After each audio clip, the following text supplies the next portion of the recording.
فرمایا اے ابلیس تجھے کیا ہوا کہ تو سجدہ کرنے والوں میں شامل نہ ہوا؟ اس نے کہا میں ایسا نہیں ہوں کہ انسان کو جس کو تو نے کھنکھناتے سڑے ہوئے گارے سے بنایا ہے سجدہ کروں۔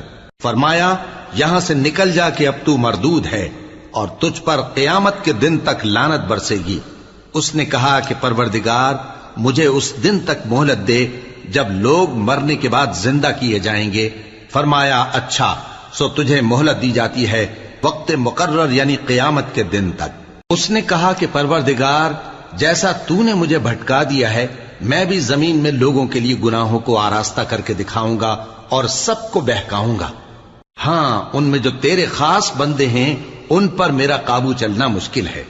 فرمایا کہ مجھ تک پہنچنے کا یہی سیدھا رستہ ہے، جو میرے خاص بندے ہیں ان پر تجھے کچھ قدرت نہیں کہ ان کو گناہ میں ڈال سکے۔ ہاں بد راہوں میں سے جو تیرے پیچھے